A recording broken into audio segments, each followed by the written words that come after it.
Hello friends, आज हम discuss करेंगे क्वांटम नंबर्स के बारे में। तो देखिए, जनरली जो क्वांटम नंबर्स हैं वो किसी भी एटम में इलेक्ट्रॉन के लिए जो डिफरेंट एनर्जी लेवल्स होते हैं उनको एक्सप्लेन करने के लिए यूज किए जाते हैं। या हम कह सकते हैं क्वांटम नंबर्स किसी भी एटम में इलेक्ट्रॉन की पोजीशन या उसकी लोकेशन, उसकी एनर्जी, उसका एंगुलर मोमेंटम, उसकी स्पिन डायरेक्शन को रिप्रेजेंट करने के लिए यूज किए जाते हैं। और अलग अलग क्वांटम नंबर्स उस इलेक्ट्रॉन के लिए पर्टिकुलर कैरेक्टर को रिप्रेजेंट करते हैं।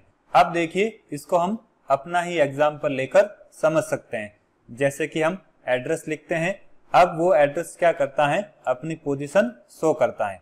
अब देखिए, जैसे हम इंडिया में रहते हैं, इंडिया में फिर हो जाएगा स्टेट, स्टेट में फिर आ जाएगा डिस्ट्रिक्ट, डिस्ट्रिक्ट में आ जाएगी सिटी, सिटी में फिर कॉलोनी, और कॉलोनी में अपना घर आ जाएगा।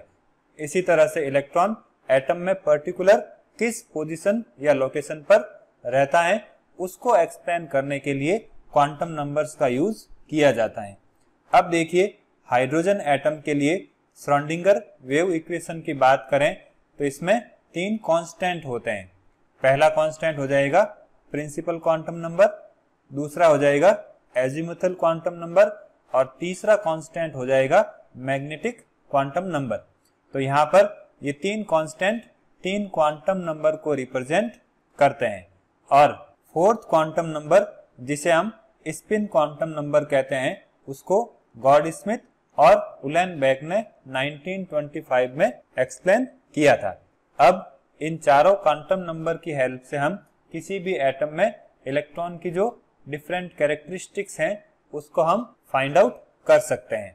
अब देखिए, किसी भी एटम की बात करें तो उसमें सबसे पहले होता है सेल, सेल के अंदर होता है सबसेल, और सबसेल के अंदर होते हैं ऑर्बिटल्स, और ऑर्बिटल्स में होते हैं इलेक्ट्रॉन। जैसा कि मैंने डिस्कस किया था, ये हो गया कंट्री, कंट्री के अंदर स्टेट, ये हो गया डिस्ट्रिक्ट, और ये हो गई सिटी। तो यहाँ पर सेल को प्रिंसिपल क्वांटम नंबर रिप्रेजेंट करती हैं, सब सेल को एजीमुथल क्वांटम नंबर रिप्रेजेंट करती हैं, ऑर्बिटल को मैग्नेटिक क्वांटम नंबर रिप्रेजेंट करती हैं, और ऑर्बिटल में जो इलेक्ट्रॉन का स्पिन है उसको स्पिन क्वांटम नंबर रिप्रेजेंट करती हैं। अब इन चारों क्वांटम नंबर को हम 1 बाय 1 डिस्कस करते हैं। तो स्टार्ट करते हैं प्रिंसिपल क्वांटम नंबर से। इसको हम स्मॉल n से रिप्रेजेंट करते हैं। अब देखिए, n जो है वो किसी भी एटम में उस एनर्जी लेवल या सेल को रिप्रेजेंट करता है जिसमें कि इलेक्ट्रॉन न्यूक्लियस के अराउंड रिवोल्यूशन करता है। अब देखिए, n की वैल्यू की बात करें तो ये हमेशा होल नंबर रहेगी, और n की वैल्यू हो जाएगी 1, 2, 3, 4, और ये इन्फिनाइट तक रहेगी। अब n की वैल्यू अगर 1 होती है तो उस सेल के लिए जो डेजिग्नेशन होगी वो हो जाएगी कैपिटल K। इसी तरह से 2 के लिए L, 3 के लिए M, 4 के लिए N, और ये आगे चलती रहेगी। अब K को हम कहेंगे फर्स्ट सेल, L को कहेंगे सेकंड सेल, M को कहेंगे थर्ड सेल, और N को कहेंगे फोर्थ सेल। अब देखिए, इन डेजिग्नेशन की बात करें तो इनको एक्सरे स्पेक्ट्रम के बेसिस पर एक्सप्लेन किया गया है। अब X ray spectrum discrete spectral line से बना हुआ होता है, जिनमें कि डिफरेंट ग्रुप्स बने हुए होते हैं। उन ग्रुप्स को हम K series, L series, M series in नाम से जानते हैं। तो इन्हीं सीरीज के बेसिस पर सेल्स को डेजिग्नेट किया गया है। अब देखिए, N की बात करें तो ये किसी भी सेल में इलेक्ट्रॉन की लोकेशन को डिटरमाइन करता है। जैसे ये न्यूक्लियस हो गया, अब जैसे जैसे नंबर ऑफ सेल्स बढ़ते जाते हैं उस इलेक्ट्रॉन की न्यूक्लियस से डिस्टेंस बढ़ती रहती है। तो हम कह सकते हैं नंबर ऑफ सेल्स जैसे जैसे इंक्रीज होते हैं उसके साथ साथ रेडियस या r की वैल्यू भी इंक्रीज होती रहेगी। अब हम ये भी कह सकते हैं n जो है वो किसी भी इलेक्ट्रॉन के ऑर्बिट की साइज को रिप्रेजेंट करता है, क्योंकि n और r क्या है, एक दूसरे से कोरिलेट होते हैं। अब अगर किसी भी ऑर्बिट में इलेक्ट्रॉन की एनर्जी की बात करें तो उसको हम इस फॉर्मूले की हेल्प से कैलकुलेट कर सकते हैं। यहाँ पर En हो जाएगा nth ऑर्बिट में इलेक्ट्रॉन की एनर्जी, m हो जाएगा मास ऑफ इलेक्ट्रॉन, E हो जाएगा चार्ज ऑफ इलेक्ट्रॉन और n हो जाएगा सेल, और h यहाँ पर प्लैंक्स कांस्टेंट को रिप्रेजेंट कर रहा है। अब देखिए इस इक्वेशन में यहाँ पर नेगेटिव साइन है। अगर n की वैल्यू इंक्रीज होती है तो एनर्जी लेस नेगेटिव होगी। लेस नेगेटिव का मीनिंग है n की वैल्यू अगर बढ़ती है तो एनर्जी भी बढ़ेगी। तो हम कह सकते हैं कि Lmn के साथ एनर्जी भी इस तरह से बढ़ती रहेगी, क्योंकि यहाँ पर n की वैल्यू भी बढ़ती रहती है। अब देखिए किसी भी सेल में मैक्सिमम नंबर ऑफ इलेक्ट्रॉन्स की बात करें तो उसको हम 2n² की हेल्प से कैलकुलेट कर सकते हैं। यहाँ पर ये हो जाएगी सेल, ये हो जाएगी सेल के लिए n की वैल्यू, और ये हो जाएगी नंबर ऑफ इलेक्ट्रॉन्स की वैल्यू। तो देखिए इस फॉर्मूले में अगर 1 पुट करते हैं तो k के लिए नंबर ऑफ इलेक्ट्रॉन्स आ जाएंगे 2। इसी तरह से L के लिए 8 इलेक्ट्रॉन्स, M के लिए 18 इलेक्ट्रॉन्स और N के लिए 32 इलेक्ट्रॉन्स हो जाएंगे। अब बात करते हैं एजीमुथल और सब्सिडियरी क्वांटम नंबर की। इसको हम स्मॉल l से रिप्रेजेंट करते हैं। अब L जो है वो किसी भी सेल में सब सेल को रिप्रेजेंट करते हैं। अब L की वैल्यू जो है वो n पर डिपेंड करेगी। मीन्स अगर आपको n की वैल्यू गिवन है तो L की वैल्यू 0 से लेकर n-1 तक हो जाएगी, या इसको हम इस तरह से भी लिख सकते हैं। तो हम कह सकते हैं L के लिए n जितनी वैल्यूज पॉसिबल होगी। अगर n की वैल्यू 1 है तो L क्या हो जाएगा 0, तो L के लिए टोटल कितनी वैल्यू हो गई 1। इसी तरह से अगर n की वैल्यू 2 होती है तो L क्या हो जाएगा 0 और 1, तो यहाँ पर L की वैल्यू कितनी हो जाएगी 2। अब देखिए यहाँ पर L की जो डिफरेंट वैल्यूज हैं वो सब सेल को रिप्रेजेंट करती हैं, और सब सेल को हम SPDF से डेजिग्नेट करते हैं। अब यहाँ पर ये जो स्मॉल लेटर्स हैं वो कहाँ से आए हैं, तो देखिए स्पेक्ट्रम में जो सीरीज ऑफ लाइन है उसके लिए कुछ स्पेक्ट्रल टर्म्स यूज की जाती हैं, जैसे शार्प, प्रिंसिपल, डिफ्यूज और फंडामेंटल।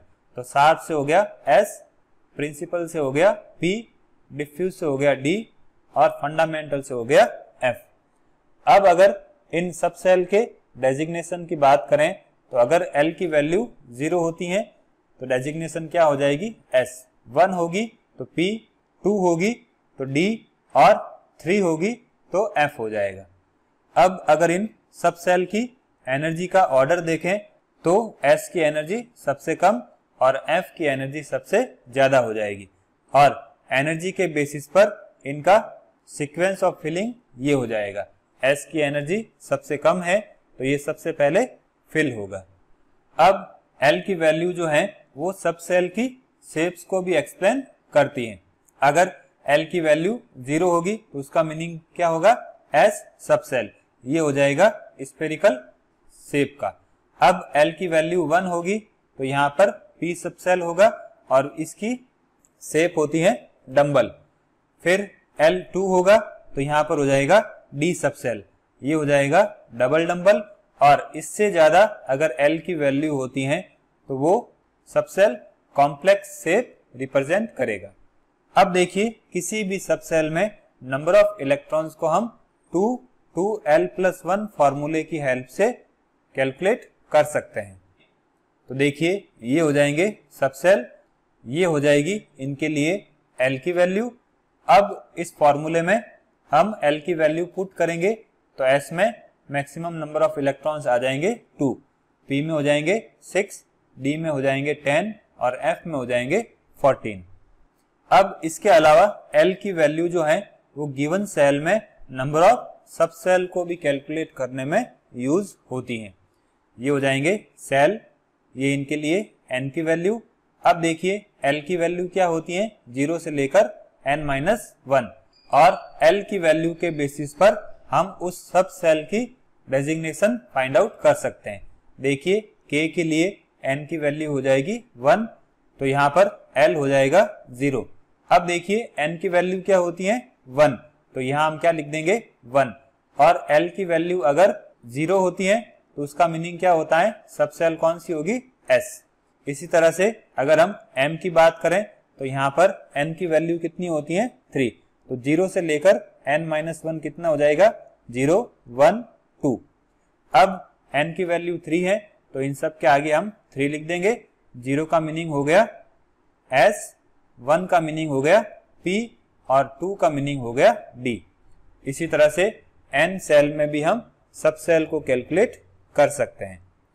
अब l वैल्यूज की बात करें तो ये एटम में जो इलेक्ट्रॉन है उसके लिए ऑर्बिटल एंगुलर मोमेंटम को भी मेजर करने में यूज होती हैं, इसलिए इसको एंगुलर मोमेंटम क्वांटम नंबर या ऑर्बिटल क्वांटम नंबर भी कहते हैं। अब देखिए अगर किन्हीं दो सब सेल के लिए l की वैल्यू इक्वल है लेकिन उनके लिए n की वैल्यू डिफरेंट है तो उनकी शेप सिमिलर रहेगी लेकिन उनकी साइज जो है वो n की वैल्यू इंक्रीज होने के साथ इंक्रीज हो जाएगी। अब देखिए अगर हम 1s और 2s की बात करें तो यहाँ पर s आ रहा है, इन दोनों के लिए l की वैल्यू क्या है 0 है। अगर 1s के लिए n देखें तो 1 है और 2s के लिए n की वैल्यू देखें तो क्या है 2 है। तो हम कह सकते हैं 2s की जो साइज है वो 1s के कंपैरिजन में लार्ज होगी क्योंकि 2s के लिए n की वैल्यू 1s के कंपैरिजन में ज्यादा है। अब बात करते हैं मैग्नेटिक क्वांटम नंबर की, इसको हम स्मॉल m से रिप्रेजेंट करते हैं। देखिए m की बात करें तो ये किसी भी सब सेल में ऑर्बिटल्स को रिप्रेजेंट करती है। अब m की वैल्यू जो है वो l की वैल्यू पर डिपेंड करती है। अब m की वैल्यू -l से लेकर +l तक हो सकती है। अब देखिए इसको हम इस तरह से भी रिप्रेजेंट कर सकते हैं। अब अगर हम किसी भी सब सेल में टोटल नंबर ऑफ ऑर्बिटल्स की बात करें तो उसको हम इस फॉर्मूले की हेल्प से फाइंड आउट कर सकते हैं, या हम कह सकते हैं जो m की डिफरेंट वैल्यूज हैं वो उस सब सेल में टोटल नंबर ऑफ ऑर्बिटल्स को रिप्रेजेंट करती हैं, या हम कह सकते हैं मैग्नेटिक फील्ड की प्रेजेंस में वो सब सेल कितनी डिफरेंट वेज में अरेंज हो सकता है, उसको हम m की वैल्यू के बेसिस पर फाइंड आउट कर सकते हैं। अब देखिए ये हो जाएगी l की वैल्यू और l की वैल्यू के बेसिस पर ये हो जाएंगे सब सेल। अब देखिए अगर l की वैल्यू 0 होती है तो m की वैल्यू भी क्या हो जाएगी 0। अब l की वैल्यू 1 है तो m क्या हो जाएगा -1, 0 और +1। यहाँ पर टोटल 3 वैल्यूज हैं तो नंबर ऑफ ऑर्बिटल्स कितने हो जाएंगे 3। अब l की वैल्यू अगर 2 होती है तो सब सेल हो जाएगा D और m की वैल्यू हो जाएगी -2 से लेकर +2 तक। यहाँ पर टोटल 5 वैल्यूज हैं तो हम कह सकते हैं D सब सेल में टोटल 5 ऑर्बिटल्स होते हैं। इसी तरह से l की वैल्यू अगर 3 होती है तो f के लिए टोटल 7 वैल्यूज आती है, तो हम कह सकते हैं f सब सेल में टोटल 7 ऑर्बिटल्स होते हैं। अब बात करते हैं स्पिन क्वांटम नंबर की, इसको हम स्मॉल s से रिप्रेजेंट करते हैं।